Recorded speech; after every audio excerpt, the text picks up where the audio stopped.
इस वक्त आप हमारे मॉनिटर स्क्रीन पर देख रहे होंगे, ये है लोक जनशक्ति पार्टी आर के प्रमुख चिराग पासवान। और एनडीए में सीट शेयरिंग को लेकर काफी ज्यादा जो विवाद है वो थमने का नाम फिलहाल नहीं रह रहा है। जहां हिंदुस्तान आवाम मोर्चा जो है वो 40 सीटों की मांग कर रही है, 30 से 40 की, तो 30 से 40 की।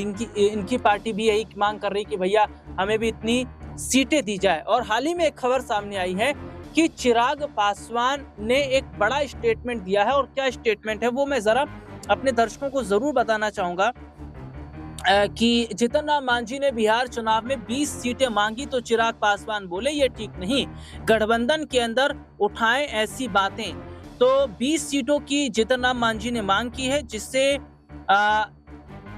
जो है वो खुश नजर चिराग नजर नहीं आ रहे हैं। लोक जनशक्ति पार्टी की ओर से मुजफ्फरपुर में आयोजित होने वाली नव संकल्प कार्यक्रम में शामिल होने पटना पहुंचे केंद्रीय मंत्री और पार्टी अध्यक्ष चिराग पासवान ने पीएम मोदी और उनकी मां के लिए कहे गए अपशब्द को लेकर निंदा की। साथ ही चिराग ने जीतन राम मांझी की ओर से सार्वजनिक रूप से 20 सीटों की डिमांड करने पर आपत्ति जताई। और उन्होंने कहा 20 सीटों से क्या होगा, कम से कम 40 सीटें तो होनी चाहिए। केंद्रीय मंत्री ने जीएसटी में छूट पर खुशी जाहिर की और विशेष तौर पर पीएम मोदी और वित्त मंत्री निर्मला सीतारमण का आभार जो है वो किया है। अभी अगर मैं बता दूं तो कई जो बड़े प्रोडक्ट्स हैं उसमें छूट दी गई है। और पीएम मोदी ने कुछ समय पहले ही कहा था कि ये दिवाली से पहले एक बड़ा तोहफा हम देंगे, कई सामानों में टैक्स में छूट देकर।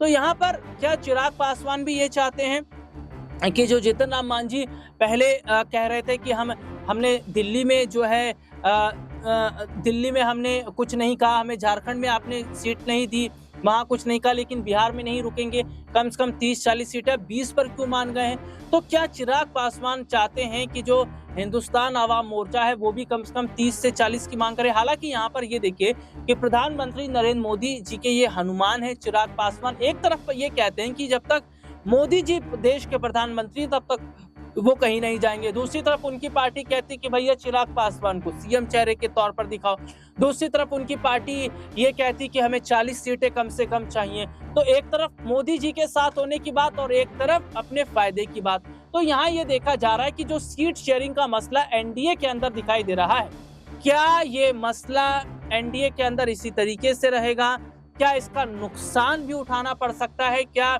ऐसे में यहाँ पर अगर चिराग पासवान और जीतन राम मांझी जो है वो पार्टी से अलग हो जाते हैं, एनडीए का साथ छोड़ देते हैं, तो क्या ये एनडीए के लिए झटका रहेगा, या इससे पहले ही बीजेपी जो है वो चिराग और मांझी की जो नाराजगी है या जिस तरीके का इनका अगर कहा जाए तो मनमुटाव है उसको खत्म कर देंगे। हालांकि ये जरूर देखना होगा कि बिहार चुनाव से पहले क्या एनडीए गठबंधन टूटेगा या एनडीए गठबंधन एक साथ मिलकर चुनाव लड़ेगा। और चुनाव लड़ेगा तो क्या जीत होगी, और जीत होगी तो सीएम कौन होगा, नीतीश होंगे या उनके बेटे निशांत होंगे, या अगर चिराग को नहीं बनाया गया। तो तमाम ऐसे सवाल जो खड़े हो रहे हैं, लेकिन एनडीए के अंदर बगावत के सुर नजर आ रहे हैं।